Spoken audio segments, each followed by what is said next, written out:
Hello everyone, welcome back to the channel the twin bros. My name is Adisha Chandel और आज की इस video में हम लोग चैप्टर नंबर 4 करने वाले हैं from your class 12 political science, जिसका नाम है ऑल्टरनेटिव सेंटर्स ऑफ पावर। इस चैप्टर का पीडीएफ आपको नीचे डिस्क्रिप्शन बॉक्स में मिल जाएगा। उसके साथ आपको इस चैप्टर के नोट्स भी मिल जाएंगे। इस पर्टिकुलर पीडीएफ में आप देखेंगे कि मैंने सर्टेन पोर्शन हाईलाइट कर रखा है, वो आप अपने एग्जाम पॉइंट ऑफ व्यू के लिए रख सकते हैं। आप एग्जाम में वहीं लिख के आएंगे।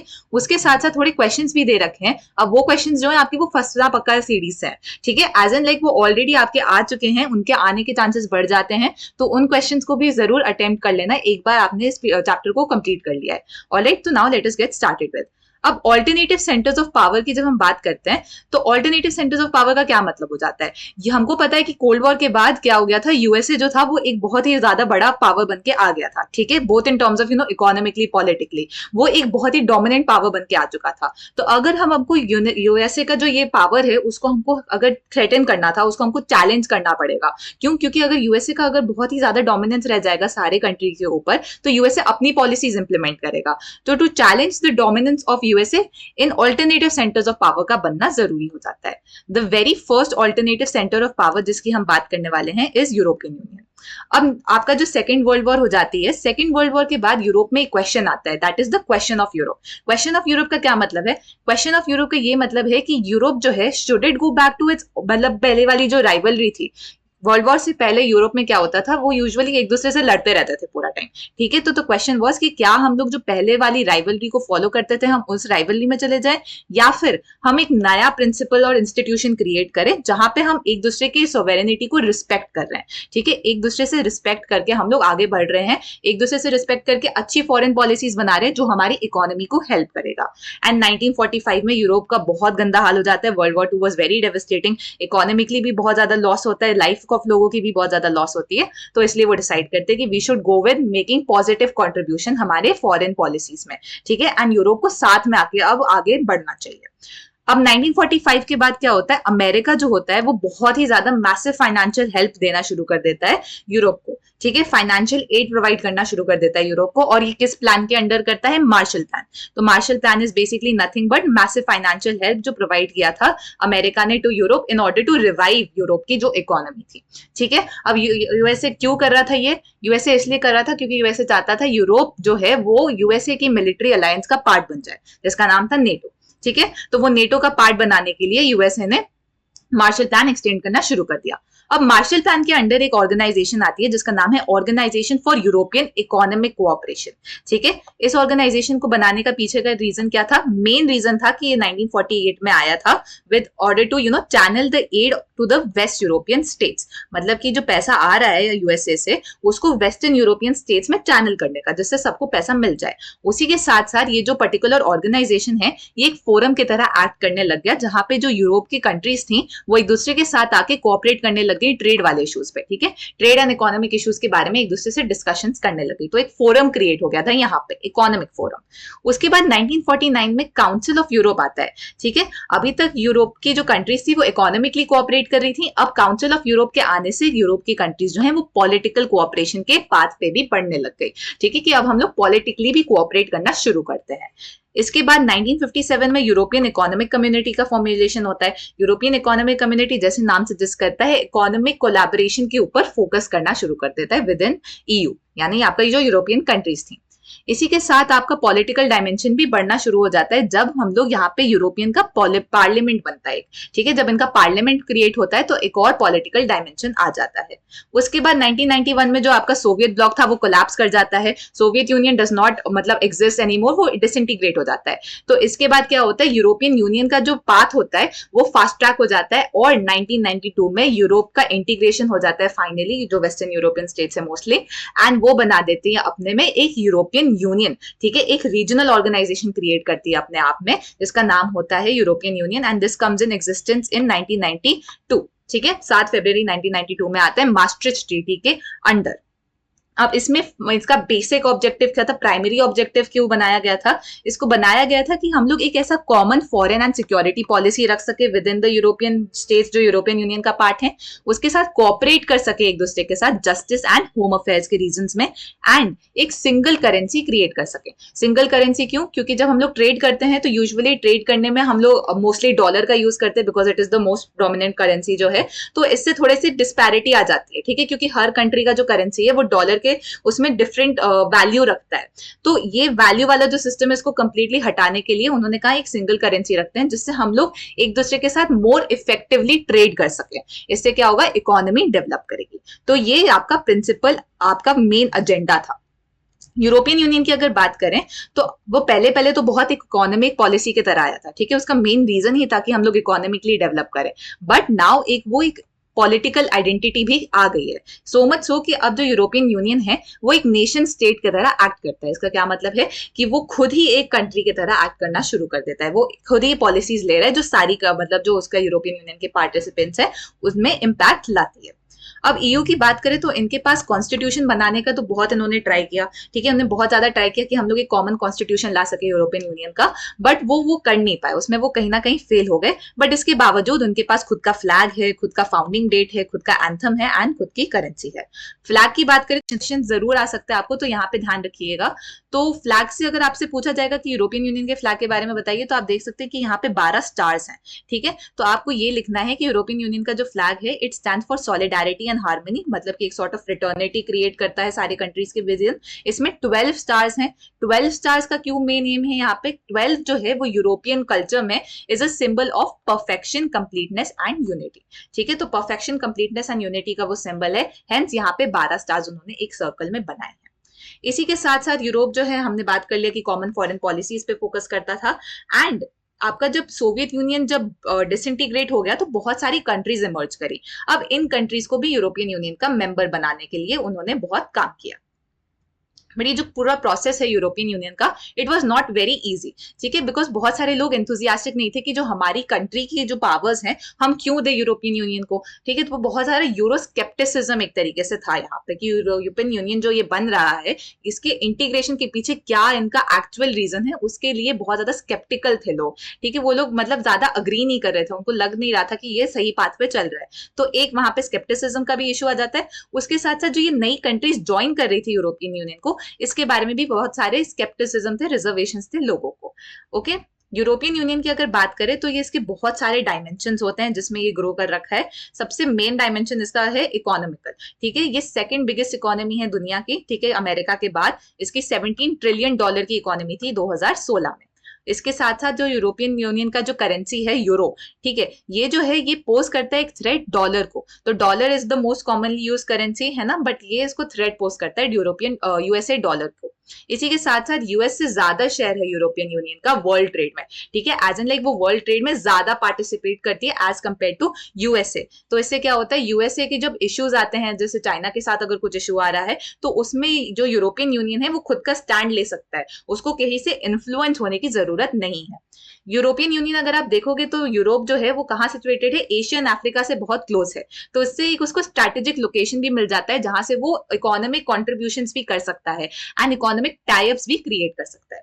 इसके साथ साथ ये एक बहुत इंपॉर्टेंट ब्लॉक की तरह फंक्शन करता है इंटरनेशनल ऑर्गेनाइजेशंस में, ठीक है, जैसे यूनाइटेड नेशंस हो गया, आपका वर्ल्ड ट्रेड ऑर्गेनाइजेशन हो गया। अगर इकोनॉमिक ऑर्गेनाइजेशन की बात करें तो यहाँ पे बहुत ही ज्यादा as a important block create करता है। तो ये अपने डिसीजंस खुद लेता है, कहीं से इन्फ्लुएंस नहीं होता है।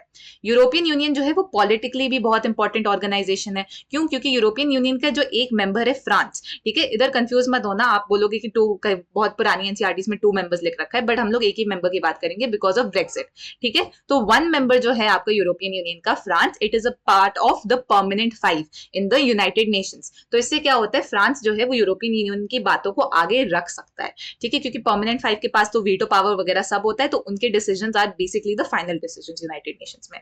इसके अलावा भी यूनाइटेड नेशंस के विद इन भी जो सेमी परमानेंट मेंबर्स होते हैं उसमें भी बहुत सारे जो मेंबर्स हैं वो यूरोपियन यूनियन के ही पार्ट हैं। तो इससे क्या होता है, यूरोपियन यूनियन जो है वो अपनी बातों को आगे रख पाता है।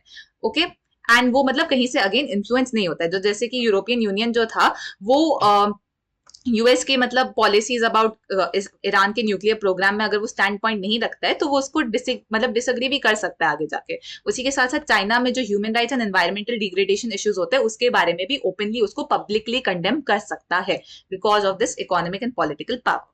इसके साथ साथ मिलिट्री की अगर बात करें तो यूरोपियन यूनियन की जो मिलिट्री है वो सेकंड लार्जेस्ट है पूरी दुनिया में, अगेन अमेरिका के बाद। ठीक है, सेकंड लार्जेस्ट मिलिट्री है, सेकंड लार्जेस्ट डिफेंस का वो भी है स्पेंडिंग आफ्टर द यूएसए। इसी के साथ साथ जो फ्रांस है यहाँ पे उसमें 335 न्यूक्लियर वॉर हेड्स हैं।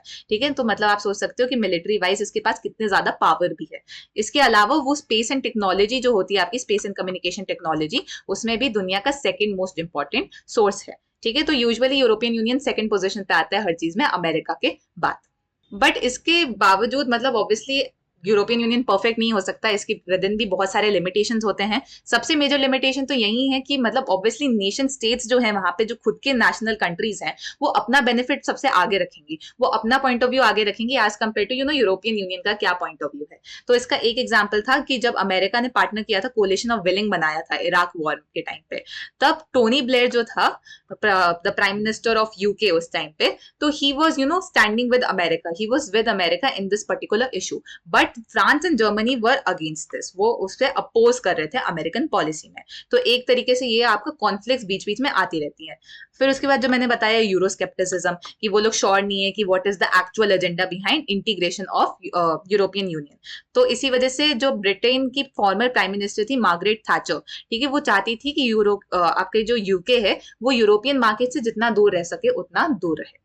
उसी के साथ साथ आपको डेनमार्क एंड स्वीडन जो थे उन्होंने इनिशियली मास्ट्रिक्ट ट्रीटी साइन करने से बहुत ज्यादा हेजिटेंसी दिखाई थी, वो रेजिस्ट कर रहे थे उसको साइन करने से, वो रेजिस्ट कर रहे थे अडॉप्ट करने से यूरो जो है आपका सिंगल करेंसी, एंड ये जो कॉमन करेंसी थी वो उसको भी मतलब थोड़ा सा रेजिस्टेंस दिखा रहे थे। तो ये भी दिखाता है कि हर कंट्री बहुत ज्यादा ओपन अप नहीं हो रही है। तो ये जो थे आपके लिमिटेशंस थे यूरोपियन यूनियन के।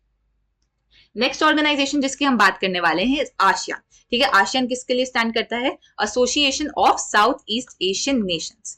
अब अगर हम लोग फिर से वर्ल्ड वॉर के बारे में बात करते हैं, कोल्ड वॉर के बारे में बात करते हैं, तो वर्ल्ड वॉर 2 के बाद क्या हो गया था, आसियान जो था, ये जो साउथ ईस्ट एशिया का रीजन जो है, यहाँ पे बहुत सारी कंट्री इंडिपेंडेंस पा रही थी। ठीक है, वो कॉलोनियल रूल से हट रही थी। अब यहाँ पे कौन से मतलब कॉलोनियल रूलर्स थे? ब्रिटेन तो था ही, उसके साथ जापान भी यहाँ पे कॉलोनियल रूल कर रहा था। तो अब ये जब नए कंट्रीज आ रही थी तो इन कंट्रीज में ऑब्वियसली अगर कॉलोनियल रूल हुआ है तो पॉवर्टी बहुत ज्यादा था, इकोनॉमिक रिसोर्सेज बहुत कम थे, पॉलिटिकल इंस्टीट्यूशंस नहीं क्रिएटेड थे इन कंट्रीज के। तो इन लोगों ने अपने आप को बहुत सारे प्रॉब्लम्स में पाया कि हम नेशन कैसे बिल्ड करें, पॉवर्टी से कैसे डील करें, इकोनॉमिक बैकवर्डनेस से कैसे डील करें। उसी के साथ साथ उसी टाइम पे कोल्ड वॉर भी आ गया था। तो बिकॉज कोल्ड वॉर आ गया था तो उनके ऊपर प्रेशर भी था कि उनको किसी ना किसी अलायंस को ज्वाइन करना है।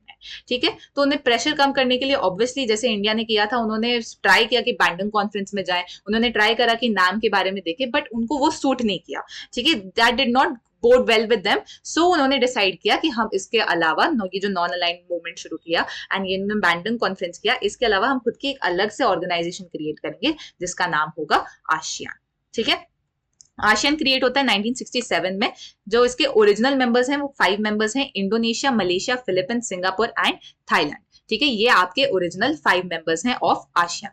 अब इसका मेन एम क्या था? इसका सबसे इंपॉर्टेंट जो मेन प्राइमरी एम है was to accelerate economic growth through that social progress and cultural development. इसका क्या मतलब हो गया कि हम इकोनॉमिक ग्रोथ जो है वो हम लोग बढ़ाएंगे इस रीजन में, एंड ऑब्वियसली बिकॉज अगर इकोनॉमी ग्रो करेगी आपका सोशल प्रोग्रेस भी होगा, कल्चर भी आपका डेवलप करता जाएगा।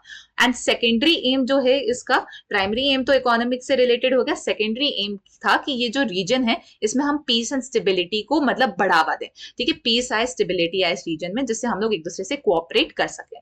ओवर द इयर्स इसमें ब्रूनी, दारुसलाम, वियतनाम, लाओ पीडीआर, म्यांमार एंड कंबोडिया जैसी कंट्रीज भी ज्वाइन कर देती हैं। इसको एक याद करने का तरीका हो जाता है आपका टीवी क्लिप ऑफ एमबीबीएस। यहाँ पे मैंने पीडीएफ में लिख रखा है, आप इसको चेकआउट कर सकते हैं। ठीक है, तो टी स्टैंड्स फॉर आपका Thailand, V stands for Vietnam, C stands for आपका Cambodia, L for Lao PDR. ठीक है, क्लिप की अगर बात करें तो एल, हाँ, C L, Indonesia, Philippines, Malaysia for M, B से ब्रूनी दारुसलाम, बी से बर्मा जिसको करंटली हमारा म्यांमार है, एंड एस फॉर सिंगापुर। तो आप इस तरीके से भी इसको याद कर सकते हैं। नेसेसरी नहीं है सारे कंट्रीज का नाम याद करना, बट ऑब्वियसली आपको एग्जाम में बोनस पॉइंट्स मिल सकते हैं इस रीजन से।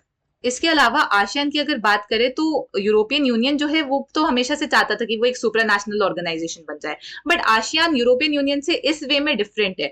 आसियान का जो वे है उसका नाम ही आसियान वे है, ठीक है। आसियान वे क्या कहता है कि हमारा जो इंटरेक्शन होगा आसियान के विद इन, ये काफी इनफॉर्मल होगा, नॉन कन्फ्रंटेशनलिस्ट होगा एंड कोऑपरेटिव होगा। तो बाकी कंट्रीज की जो ऑर्गेनाइजेशन होती है वो उसमें बहुत सारी फॉर्मेलिटीज डाल देती है। आसियान ने कहा कि हम इतनी फॉर्मेलिटीज नहीं डालेंगे, हम कोऑपरेट करेंगे, और सबसे इंपॉर्टेंट हम एक दूसरे की नेशनल सोवेरेनिटी जो है, ठीक है, हमारा नेशनल जो हमारे ऊपर हमारा आ जाता है कि हम लोग अपने डिसीजंस खुद लें, उसको रिस्पेक्ट करेंगे कि इवन दो हम एक ऑर्गेनाइजेशन है जो सारे डिसीजंस ले रहे हैं ऊपर ऊपर के लेवल से, हम इंडिविजुअल डिसीजंस को जरूर रिस्पेक्ट करेंगे, इंडिविजुअल सोवेरेनिटी को रिस्पेक्ट करेंगे।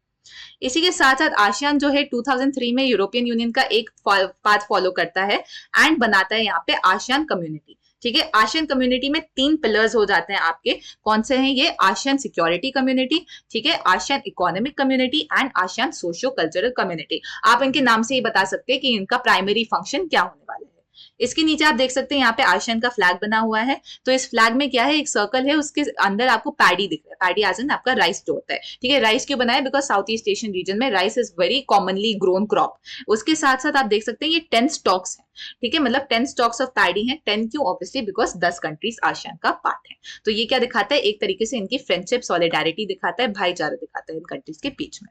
अब आसियान सिक्योरिटी कम्युनिटी की बात करें तो आसियान की सिक्योरिटी कम्युनिटी का प्राइमरी एजेंडा क्या है कि जो टेरिटोरियल डिस्प्यूट्स होते हैं आसियान के विद इन, ठीक है, कि हमारे टेरिटरी के रिलेटेड बॉर्डर इश्यूज वगैरह जो होते हैं वो आर्म्ड कन्फ्रंटेशन पे ना पड़ जाए, ठीक है, हम उनको नेगोशिएशन के थ्रू सॉल्व कर ले, आर्म्ड कन्फ्रंटेशन पे कोई भी ना आए। 2003 तक इन लोगों ने क्या कर दिया था, बहुत सारे अग्रीमेंट साइन कर लिए थे, जिससे जो मेंबर स्टेट्स थे उन्होंने प्रॉमिस किया एक दूसरे को कि हम लोग पीस को मेंटेन करेंगे, न्यूट्रलिटी को मेंटेन करेंगे, कोऑपरेशन करेंगे, ठीक है, नॉन इंटरफेरेंस रखेंगे एक दूसरे की पॉलिसीज से, एंड हम रिस्पेक्ट करेंगे कि हमारे नेशनल डिफरेंसेस भी हैं और हम लोगों को एक दूसरे की सोवेरेनिटी राइट्स को भी रिस्पेक्ट करना पड़ेगा। इसी के साथ साथ ARF ASEAN regional forum establish होता है 1994 में। अब इस ऑर्गेनाइजेशन का क्या काम है? इस ऑर्गेनाइजेशन का प्राइमरी फंक्शन है कैरी आउट करना coordination of security and foreign policy. तो ARF का अगर आपकी बात आएगी तो आपको क्या ध्यान रखना है? सिक्योरिटी एंड फॉरेन पॉलिसीज जो होती हैं आपकी कंट्री की, उनको कैरी आउट करने का यहाँ पे काम होता है ARF का। आसियान की अगर बात करें तो अभी भी ये प्रिंसिपली एक इकोनॉमिक ऑर्गेनाइजेशन ही है, ठीक है। जैसे यूरोपियन यूनियन ने मल्टीपल डायमेंशंस ले लिए हैं, आसियान का principal dimension is economic association. अब बाकी बहुत सारे बिगर बिगर मतलब आपकी यूरोपियन यूनियन जैसे हो गया, USA हो गया, अब इनकी इकोनॉमी बहुत ही ज्यादा बड़ी है, बट आसियान की इकोनॉमी इनसे कंपेयर करोगे तो ऑब्वियसली छोटी है, बट आसियान की इकोनॉमी इनकी इकोनॉमी से ज्यादा तेज बढ़ रही है। इसका क्या मतलब हो गया कि इसके पास बहुत सारा पोटेंशियल है आगे, मतलब ट्रेड बढ़ाने का।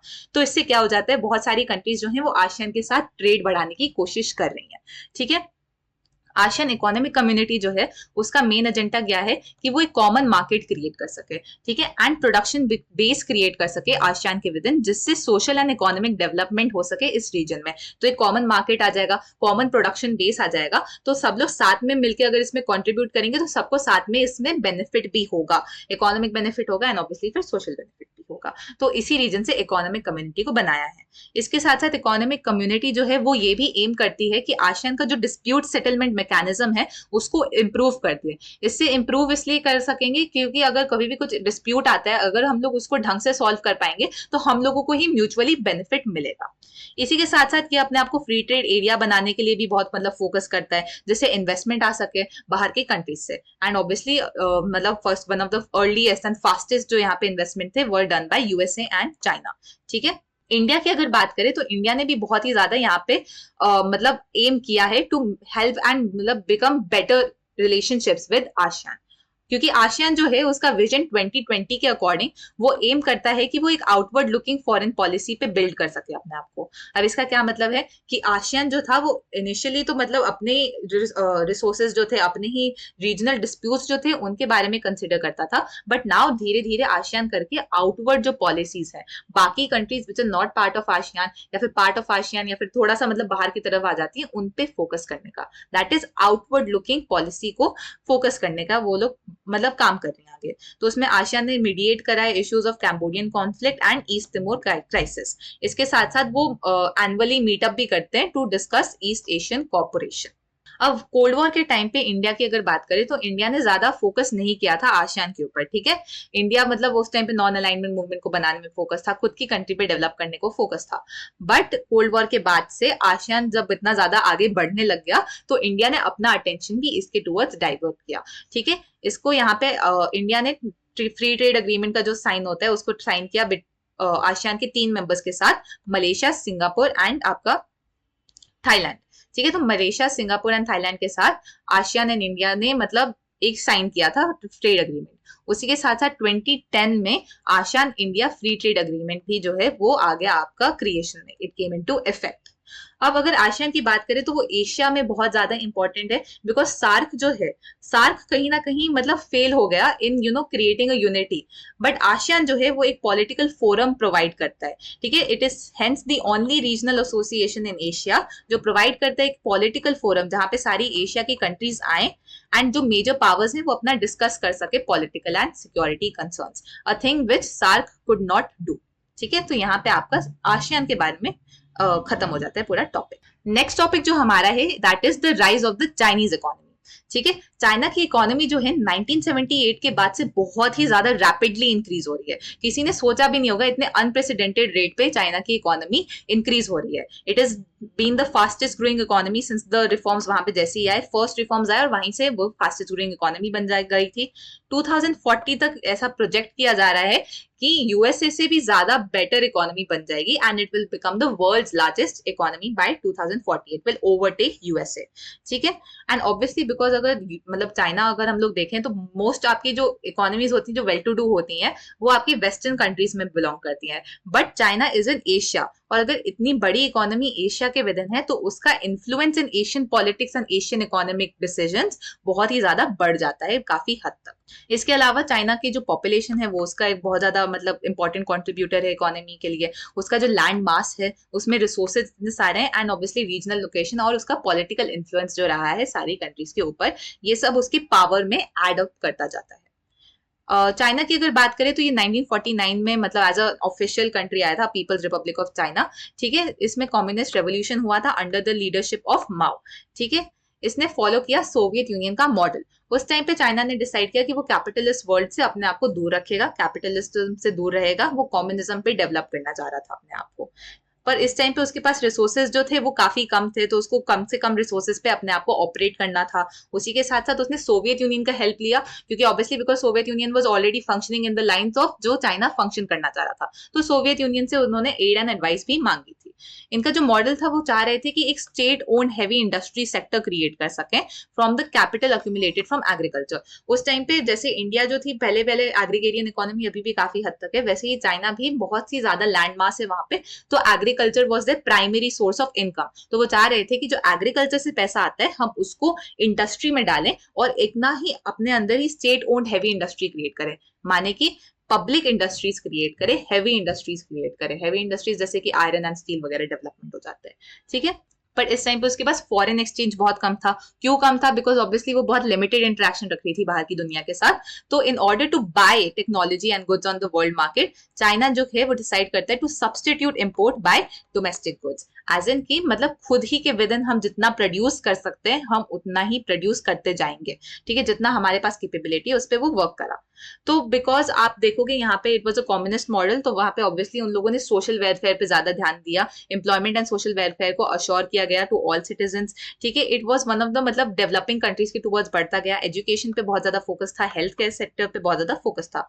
एंड चाइना की जो इकोनॉमी थी वो रिस्पेक्टेबल रेट पे ग्रो कर रही थी, 5 to 6%, which is very good for एक कंट्री जो उस टाइम पे मतलब बन ही रही थी आगे जाके। बट इसके साथ एक प्रॉब्लम थी कि यहाँ पे इकोनॉमी तो 5 to 6% में ग्रो कर रही थी, बट इसका जो पॉपुलेशन रेट था वो 2 to 3% पे ग्रो कर रहा था। इसका क्या मतलब हो गया कि इक्विटेबल गैप नहीं है इसके बीच में, as in like economy grow कर रही है बट आपकी पॉपुलेशन भी इतनी ज्यादा ग्रो कर रही है कि किसी को ज्यादा बेनिफिट हो नहीं रहा है। इसके साथ एग्रीकल्चर जो प्रोडक्शन था वो भी सफिशिएंट नहीं था कि वो इतनी सारी मतलब सरप्लस क्रिएट कर सके, जिससे पैसा आ सके हमारे इंडस्ट्रियल डेवलपमेंट के लिए। तो जैसे कि सोवियत यूनियन ने क्राइसिस फेस किया था, वैसे ही क्राइसिस पे चाइना भी बढ़ता जा रहा था। तो 1970s में चाइना की लीडरशिप डिसाइड करती है कि नहीं भाई, we can not take this risk, we have to open up our market. And इसी से चाइना ने अपना जो इकोनॉमिक आइसोलेशन अगर हम कह सकते हो उसको एंड कर दिया, पॉलिटिकल एंड इकोनॉमिक आइसोलेशन को, एंड रिलेशनशिप एस्टैब्लिश किए विद यूनाइटेड स्टेट्स इन 1972। ठीक है, 1972 में उसने पहला अपना एक मतलब फ्रॉम अ कैपिटलिस्ट एजेंडा से उसने अपना एक एस्टैब्लिशमेंट शुरू किया। उसी के साथ साथ 1973 में जाओ इन लाई जो थे वहां के प्रीमियर, उन्होंने प्रपोज किया फॉर मॉडर्नाइजेशन। ठीक है, एज लाइक 4 सेक्टर्स में हम मॉडर्नाइजेशन लाएंगे। ये कौन सेक्टर्स थे? एग्रीकल्चर, ठीक है, industry, science and technology and military. तो ये 4 सेक्टर्स को उन्होंने मेन रखा और उन्होंने कहा इस सेक्टर में हमको मॉडर्नाइजेशन चाहिए। 1978 में डेन जियापोंग जो थे, उन्होंने अनाउंस किया ओपन डोर पॉलिसी। ठीक है, कि अब हम चाहते हैं कि बाहर से इन्वेस्टमेंट आए चाइना के with in, and because obviously अगर इन्वेस्टमेंट आएगा तो चाइना की जो इकोनॉमी है वो भी डेवलप करती जाएगी। अब यहाँ पे डिफरेंस क्या है चाइना और सोवियत यूनियन में? सबसे मेजर डिफरेंस है कि Soviet Union had to go through shock therapy. मतलब उनका इकोनॉमी जो था, उनका मार्केट जो था वो अचानक से खुल गया था। ठीक है, everything was happening all of a sudden, तभी उनकी इकोनॉमी बहुत ओवरवेलम हो गई थी। बट चाइना ने स्टेप बाय स्टेप मतलब डिसीजन लिया अपने। जैसे कि उन्होंने सबसे पहले प्राइवेटाइज किया एग्रीकल्चर को 1982 में, फिर काफी टाइम बाद जाके उन्होंने 1998 में उन्होंने अपना इंडस्ट्री को प्राइवेटाइज करना स्टार्ट किया। तो इससे हमको देखने को मिलता है वो धीरे धीरे करके स्टेप बाय स्टेप डिसीजंस ले रहा था। उसी के साथ साथ ट्रेड बैरियर्स जो होते हैं उसने फटाफट हर जगह पे ट्रेड बैरियर्स नहीं हटाए, उसने स्टार्ट में सिर्फ स्पेशल इकोनॉमिक जोन्स जो होते हैं वहां पे ट्रेड बैरियर्स को एलिमिनेट कर दिया। स्पेशल इकोनॉमिक जोन्स क्या होते हैं? वो ऐसे जोन्स होते हैं जहां पे कंट्री चाहती है कि बाहर की जो कंट्रीज हैं वो आके इन्वेस्ट करें। ठीक है, तो जहां से बाहर से आके फॉरेन इन्वेस्टर्स अपने एंटरप्राइजेस जो होते हैं उनको सेटअप कर सके। करंट डेट में भी चाइना जो है वो बहुत ही मतलब सेंट्रल रोल प्ले करती है मार्केट को कंट्रोल करने के लिए। ठीक है, तो जो सेंटर का रोल है वो अभी भी बहुत ही ज्यादा डोमिनेंट है मार्केट कंट्रोल में। अब ये जो न्यू इकोनॉमिक पॉलिसीज आई जो चाइना की तरफ से, इन्होंने यहाँ का स्टैग्नेशन ब्रेक कर दिया। स्टैग्नेशन ब्रेक कर दिया का क्या मतलब है कि यहाँ पे जो पहले डेवलपमेंट कम हद तक हो रही थी अब वो नहीं हो रही है, अब डेवलपमेंट ज्यादा बढ़ती जा रही है। एग्रीकल्चर जब प्राइवेटाइज हुआ तो इससे क्या हुआ कि एग्रीकल्चर प्रोडक्शन बढ़ता गया। ठीक है, एग्रीकल्चर प्रोडक्शन बढ़ा, रूरल इनकम बढ़ती गई, रूरल इनकम बढ़ेगी आपकी सेविंग्स भी बढ़ती जाएगी, सेविंग्स बढ़ने लग गई रूरल मतलब एरिया में, तो उसी के साथ साथ रूरल इंडस्ट्री भी डेवलप करने लग गई। ठीक है, तो ये काफी तेज तेज इनका इंडस्ट्री एंड एग्रीकल्चर बढ़ रहा था। उसी के साथ साथ आपके स्पेशल इकोनॉमिक जोन्स थे, उन्होंने बहुत ही ज्यादा फिनोमिनल राइज देखा इन फॉरेन ट्रेड। बहुत सारी कंट्रीज जो थी उन्होंने वहां पे चाइना में आके फॉरेन डायरेक्ट इन्वेस्टमेंट करना स्टार्ट कर दिया था, and it became a very important destination for the same. इसी के साथ साथ फॉरेन एक्सचेंज रिजर्व्स जो होते हैं वो इतने ज्यादा बढ़ गए थे चाइना के कि अब चाइना एज अ कंट्री बाकी कंट्रीज में जाके इन्वेस्ट करना शुरू कर देता है। ठीक है, तो हम देख सकते हैं कि चाइना मतलब बहुत ही ज्यादा फटाफट बढ़ रहा था in terms of foreign policies as well, you know, कि मतलब फॉरेन से उनको इतना ज्यादा पैसा आने लग गया कि उनकी इकोनॉमी एक्सेलरेट होने लगे। इसी के साथ साथ WTO को उसने ज्वाइन किया 2001 में, which was again a step for opening up to the outside world. ठीक है, एंड देन उसके बाद कंट्री प्रेजेंट डे में उसने बोला कि अब हम चाहते हैं कि हम पूरी दुनिया में इन्वेस्ट करते रहे। ठीक है, जिससे वो अपना इकोनॉमिक डोमिनेंस बढ़ा सके आगे जाके। अब अगर चाइना की बात करें तो उसका डेवलपमेंट तो बहुत अच्छा रहा है, बट हर इंसान को चाइना में डेवलपमेंट उसने हद तक उनको बेनिफिट नहीं किया है। ठीक है, बिकॉज नंबर 1 रीजन तो ऑब्वियसली इज द पॉपुलेशन। ठीक है, तो चाइना जो है उसमें अनएम्प्लॉयमेंट बहुत ज्यादा है। About 100 million people are looking for jobs, because obviously population इतनी ज्यादा होती है तो जॉब्स का भी इशू बहुत ही ज्यादा बढ़ जाता है। तो 100 million people are looking for job. Female employment is very bad. ठीक है, female employment and working condition for women is so bad कि जो यूरोप में 18 एंड 19 सेंचुरी में होता था, आप सोच सकते 18-19 सेंचुरी में, वो आज करंट डे चाइनीज वुमेन को फेस करना पड़ता है। इन्वायरमेंट डिग्रेडेशन बहुत ज्यादा है, वहां पे पोल्यूशन बहुत सारा है, एंड उसके साथ करप्शन भी काफी ज्यादा राइज कर रहा है। तो इससे क्या हो गया है, इनइक्वालिटी बढ़ती जा रही है अर्बन एंड रूरल रेसिडेंट्स के बीच में। तो इनइक्वालिटी भी बहुत ही ज्यादा काफी हद तक बढ़ती जा रही है। तो हम ये नहीं कह सकते कि जो इकोनॉमिक डेवलपमेंट हो रहा है चाइना में उसने सब इंसान को, सब लोगों को, चाइना के जो लोग हैं उनको इक्विटेबली बेनिफिट किया, ये कहना गलत हो जाएगा। जो इंटीग्रेशन हुआ है चाइना की इकोनॉमी का and interdependencies that this has created has enabled China to have considerable influence with its trade partners. इसका क्या मतलब है कि चाइना रिसेंट ईयर्स में जब आया है तो उसके ट्रेड पार्टनर्स के साथ उसका इंटरडिपेंडेंसी बढ़ता जा रहा है एंड बिकॉज वो बाकी कंट्रीज के साथ इन्वेस्ट कर रहा है, कहीं ना कहीं बाकी कंट्रीज का डर जो है चाइना का वो भी कम होता जा रहा है। तो इसका यहाँ पे एक उन्होंने एग्जाम्पल लिख रखा है कि fear of China's rise has also mitigated by its contribution to stability in ASEAN economies after 1997 financial crisis. तो 1997 में एक फाइनेंशियल क्राइसिस हुआ था, आसियान की जो कंट्रीज थी उनको बहुत सफर करना पड़ा था, बट चाइना ने हेल्प किया। तो इससे क्या होता है, चाइना का जो फियर है कि चाइना डोमिनेट कर देगा एशिया में, तो उसको मिटिगेट कर दिया, मिटिगेट यानी कम कर दिया उस फियर को। इसी के साथ साथ चाइना और ताइवान के बीच में जो इश्यूज हैं वो उसको रिजॉल्व करना चाहता है। एंड चाइना जो है वो लैटिन अमेरिकन नेशंस जो है एंड अफ्रीका जो है उसमें बहुत ही ज्यादा इन्वेस्टमेंट करता है, वो हेविली इन्वेस्ट करता है इन सब कंट्रीज में एंड बहुत इंपॉर्टेंट प्लेयर बन चुका है इन रीजन्स में भी। So it's not just Asia जहां पे वो बहुत इंपॉर्टेंट प्लेयर है, वो ग्लोबली एक बहुत इंपॉर्टेंट प्लेयर बन के आ चुका है। अब इंडिया एंड चाइना के रिलेशनशिप की बात करें तो अब ये जो रिलेशनशिप जो कॉलोनियल रूल से पहले अगर हम देखें तो चाइना एंड इंडिया दोनों में बहुत ही ज्यादा मेजर सुपर मतलब बहुत ही ज्यादा स्ट्रॉन्ग एम्पायर्स थे ऑलरेडी। ठीक है, तो यहाँ पे उन्होंने लिख रखा है China's long history of dynastic rule, Mongolia, Korea, parts of Indo China and Tibet accepted China की अथॉरिटी। उसके साथ साथ इंडिया में भी बहुत सारे किंगडम्स एंड एम्पायर्स थे उस टाइम पे, बट चाइना एंड इंडिया का जो इंटरेक्शन था वो काफी हद तक लिमिटेड था। क्यों? क्योंकि हमारा जो एरिया था, टेरिटोरी जो थी, वो रेयरली ओवरलैप करती थी इन किंगडम्स के बीच में। तो उसी की वजह से हमारी जो इंटरेक्शन थी चाइना के साथ वो काफी हद तक लिमिटेड थी। अब बिकॉज हमारी इंटरेक्शन काफी हद तक लिमिटेड थी, it was only after the colonial rule. ठीक है, जब हम लोग को दोनों को इंडिपेंडेंस मिल गया, दोनों एज अ कंट्री क्रिएट होके आई 47-49 में, कि हम दोनों एक दूसरे से इंटरेक्ट करने लग गए। एंड बिकॉज पहली बार इंटरेक्शन हो रहा था, it took us time to understand each others foreign policy and each other का सिक्योरिटी जो इश्यूज हैं उनके साथ डील करने में भी हमको इश्यू हुआ। तो जब चाइना को इंडिपेंडेंस मिला तो उस टाइम पे Nehru ji was very optimistic, he wanted कि इंडिया एंड चाइना साथ में कोलैबोरेट करें to become dominant in Asia, वो एशिया में एक पावर की तरह आए। एंड देन उसके बाद वो चाहते थे कि ये दोनों कंट्रीज अगर साथ में आएंगी तो इनकी इकोनॉमिक डेवलपमेंट भी साथ में होगी। तो उसी टाइम पे ये स्लोगन चल रहा था, हिंदी चीनी भाई भाई। ठीक है, टू मेक श्योर कि हम लोग दिखा सके कि हम लोग कितना भाईचारा है इन दोनों कंट्रीज के बीच में। बट ऑब्वियसली ये बहुत कम टाइम तक चलता गया एंड बॉर्डर डिस्प्यूट्स जो थे वो स्टार्ट हो गए दोनों कंट्रीज के बीच में। 1950 में चाइना का टेक ओवर हो जाता है टिबेट पे, चाइना टिबेट पे आ जाता है। तो जो बफर जोन जो था चाइना और इंडिया के बीच में वो गायब हो जाता है। तो China is now are immediate threat भी एक तरीके से बन जाता है। एंड देन फाइनली 62 अक्टूबर में चाइना क्या करता है, वो यहाँ पे अटैक कर देता है in the region of Arunachal Pradesh and Aksai Chin region. तो यहाँ से कॉन्फ्लिक्ट शुरू हो जाती है।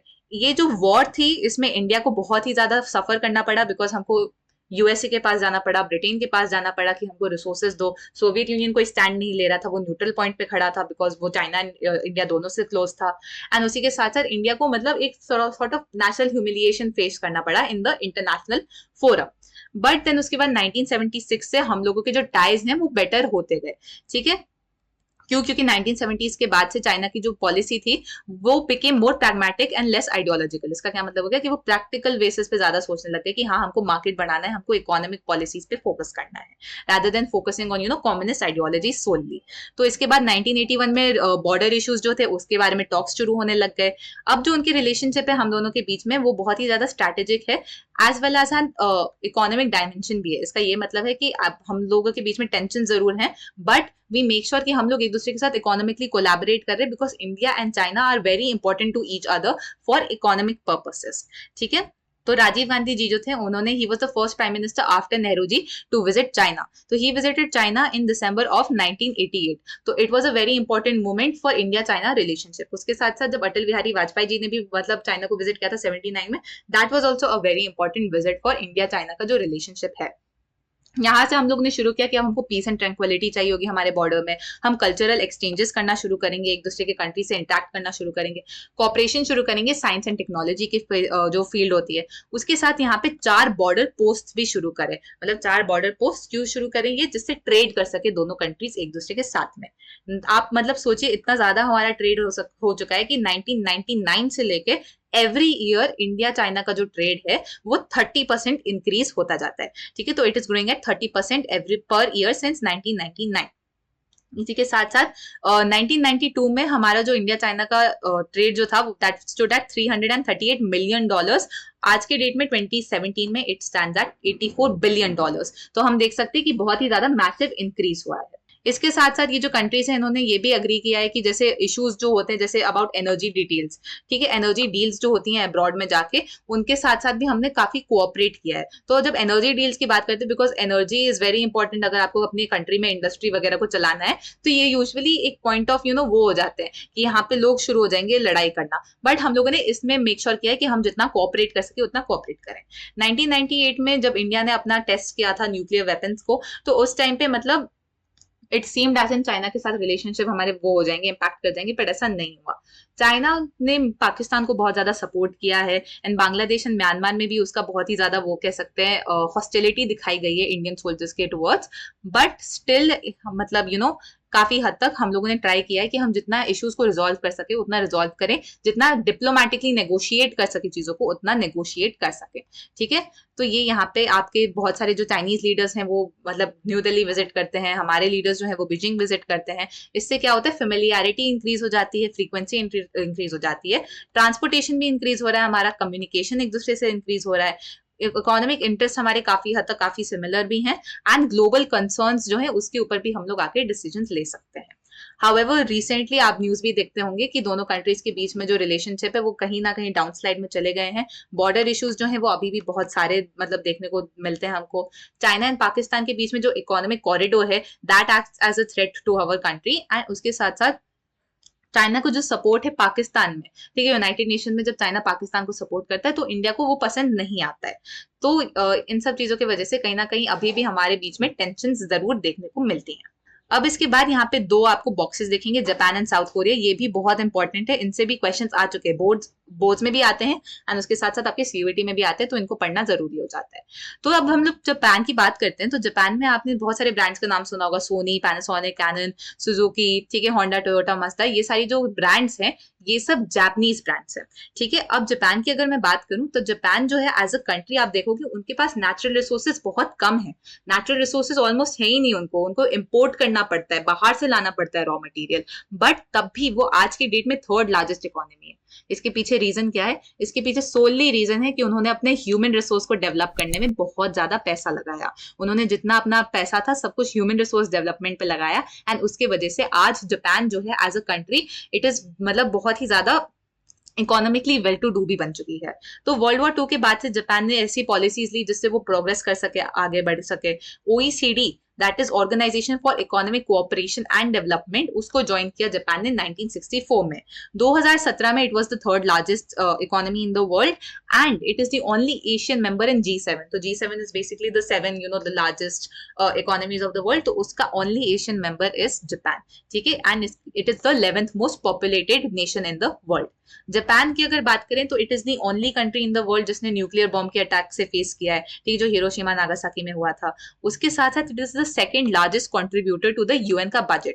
तो ये सब चीजों का आप कहाँ पे लिखोगे? अगर सिक्योरिटी एंड पीस के बारे में क्वेश्चन आता है तो आप ये सब लिखोगे कि कैसे उसमें न्यूक्लियर अटैक हो चुका था, वो सेकंड लार्जेस्ट कंट्रीब्यूटर है यूएन के बजट में, ठीक है, contributing almost 10% of the total. उसके साथ जापान जो है उसने सिक्योरिटी अलायंस बना रखी है यूएसए के साथ। जापान का आर्टिकल 9 जो है, तो बेसिकली जापान में क्या हो गया था, यूएसए ने जब कॉन्स्टिट्यूशन लिख रहा था जापान, तो यूएसए ने बहुत इन्फ्लुएंस किया था, तो उन्होंने वहां पे एक आर्टिकल 9 लिखा था जापानीज कॉन्स्टिट्यूशन में, जहां पे लिखा है कि Japanese people shall for ever renounce war as a sovereign right of the nation, मतलब अब वॉर वगैरह में इंडल्ज नहीं करेंगे। ठीक है, एंड इंटरनेशनल जो पॉलिसीज होती हैं उनको मतलब रिजॉल्व करने पे ज्यादा फोकस रहेगा। ऑल्दो मतलब जापान का जो मिलिट्री है it is only 1% of its GDP, उसके बावजूद भी it is the 7th largest in the world, मतलब कि जापान के जीडीपी का सिर्फ 1% होने के बावजूद भी जापान की जो मिलिट्री है it is the 7th largest military in the world, 7th largest expenditure in the world. आगे बढ़ते हुए साउथ कोरिया की अगर बात करें तो कोरियन वॉर्स जब हो रहे थे तो कोरियन वॉर्स के टाइम पे क्या हो गया था, south Korea north Korea divide हो गया था इन 2 countries along the lines of 30th parallel. ठीक है, 30th पैरेलल के अलोंग द लाइंस पे वो डिवाइड हो गया था, एंड उसके बाद यहाँ पे जो दोनों कंट्रीज हैं उनके पहले से ही रिलेशनशिप उतने अच्छे नहीं थे एंड उसके बाद वो फर्दर एग्रेवेट भी हो गए थे। दोनों जो कंट्रीज हैं आपकी, north Korea and south Korea, उन्होंने यूनाइटेड नेशंस को ज्वाइन किया 17 सितंबर 1991 में। अगर साउथ कोरिया की बात करें तो ये 1960s एंड 80s में इसने बहुत ही ज्यादा रैपिड इकोनॉमिक डेवलपमेंट देखा।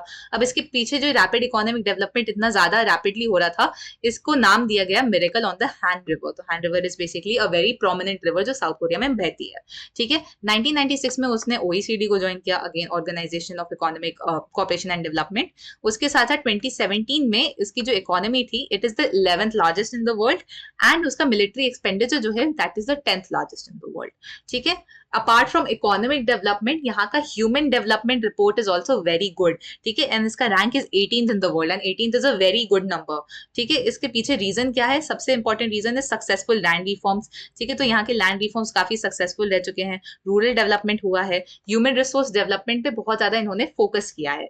ठीक है, इसके साथ साथ equitable economic growth. Equitable economic growth मतलब ऐसा नहीं होना चाहिए कि सिर्फ जो रिच लोग हैं वो रिचर होते जा रहे हैं, पुअर हैं वो पुअरर होते जा रहे हैं, सब लोग साथ में ऊपर बढ़ रहे हैं। तो ये सब चीजों पे उन्होंने काफी काम किया है। And Samsung, LG and Hyundai जो है ये बहुत ही इंपॉर्टेंट साउथ कोरियन ब्रांड्स हैं जो बहुत ज्यादा कंट्रीब्यूट करते हैं।